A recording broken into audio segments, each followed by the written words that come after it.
I shouldn't have answered that call. The number was unknown. No name, no reason to pick up. But something in me hesitated. Then I answered anyway. "Is this Emily?" The voice was calm, too calm. "Yes," I said. A pause. Then she said something that made my stomach drop.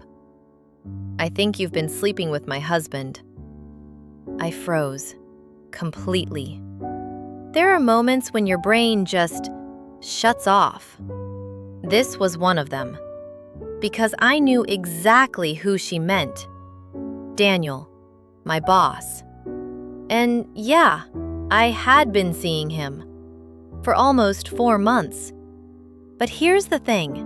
He told me he was separated, that his marriage was basically over, that they were just figuring things out. I believed him. I wanted to believe him. So hearing his wife, his actual wife, on the phone, that wasn't just uncomfortable. That was the moment everything started to fall apart. "I think you have the wrong number," I said quickly, even though I knew I didn't. She didn't react, didn't get angry. She just sighed. "Emily," she said softly, "I'm not calling to fight you." That made it worse. Way worse. Because I was ready for screaming, for accusations, not this calm, controlled tone. "I just need to know one thing," she continued. "Did he tell you we were separated?" My throat tightened. "Yes."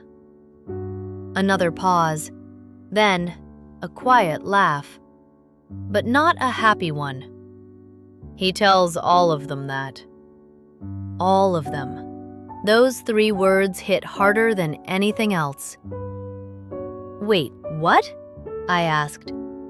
But she didn't answer directly. Instead, she said something that made no sense at the time. "Be careful, Emily." And then she hung up. I sat there for a long time after that, just staring at my phone. My mind kept replaying her voice. Calm. Too calm. Like she already knew everything. Like she wasn't surprised at all. That's what messed with me the most. Because if she knew, why call me now? Why not confront him? Why not leave? I tried to shake it off, told myself she was just bitter, trying to cause problems. But something felt off. That night, I texted Daniel, "Are you really separated?" Simple question. He replied almost instantly, "Of course. Why?" No hesitation, no confusion, just smooth. Too smooth. I stared at the message, then typed back, "Because your wife called me." This time, he didn't respond. Minutes passed, then 10, then 20. No reply. That wasn't like him. Daniel always responded fast, always in control. But now, silence. Finally, my phone buzzed. "Don't answer any calls from her." That was it.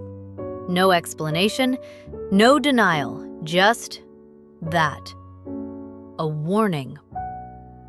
Something about that message made my skin crawl, because it didn't sound like a man caught in a lie.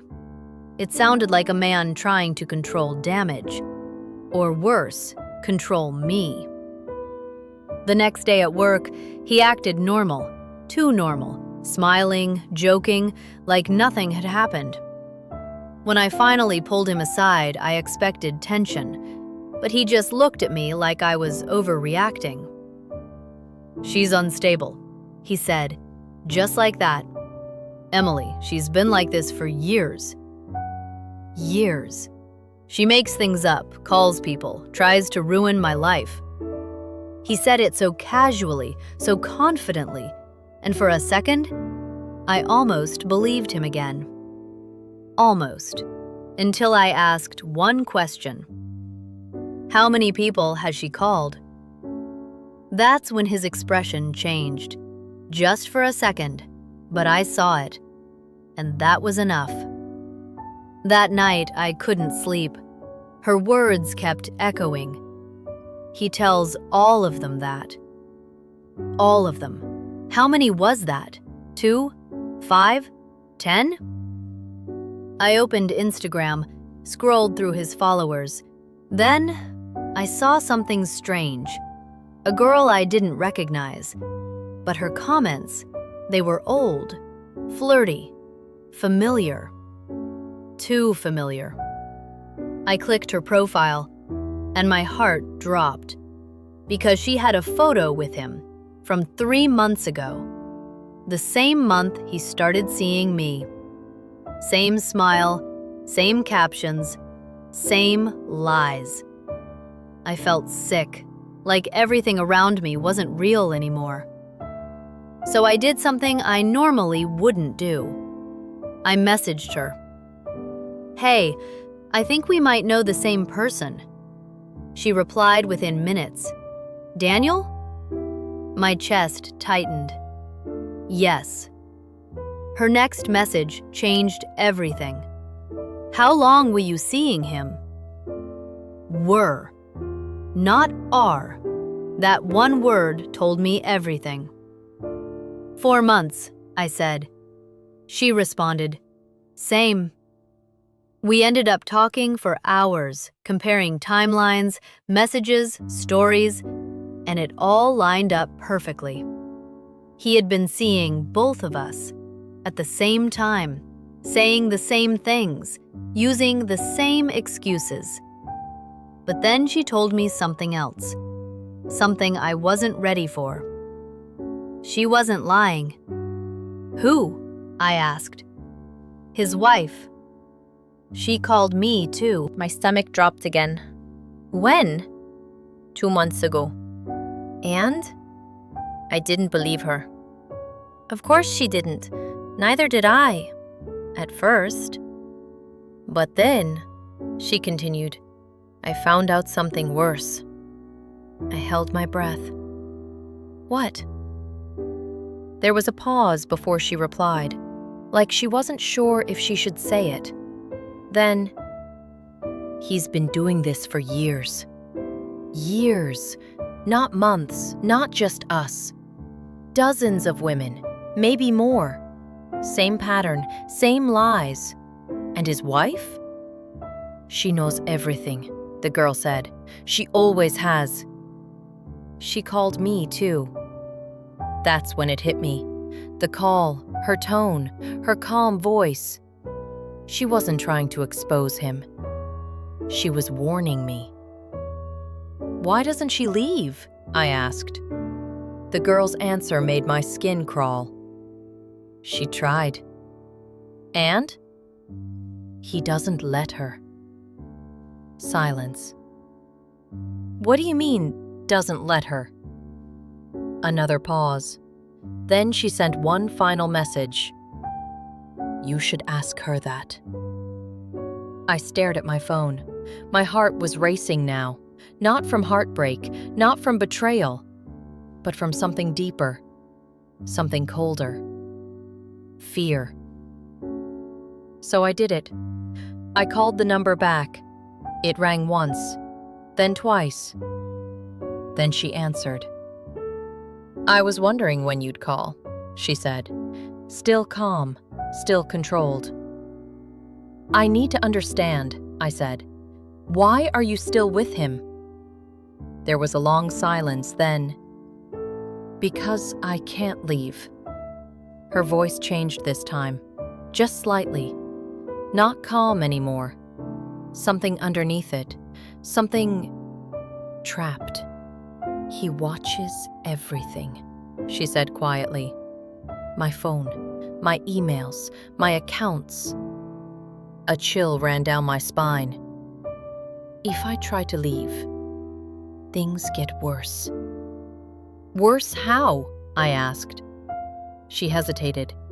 then whispered, "He knows how to ruin people. And now, he knows about you." I didn't feel safe anymore. Not at work, not at home, not anywhere. Every message from him suddenly felt different. Every smile, every look. I started noticing things I hadn't before. The way he always knew where I was. How he'd mention places I never told him about. Little details. Too many details. Then one night I saw it. A car outside my apartment. Parked. Engine running. And when I looked closer, I recognized it. It was his. That was the moment everything snapped into place. This wasn't just an affair. This wasn't just lies. This was control, manipulation, and something much darker. I didn't confront him. I didn't text. I didn't call. I just disappeared. Quit my job, blocked his number, moved apartments, cut everything off. Fast, clean, silent. Part 15. It's been 6 months now. No contact. No signs of him. I should feel safe, but I don't. Because sometimes, late at night, my phone lights up. No number, no name. Just one message. "Be careful, Emily." And I still don't know if it's her or him.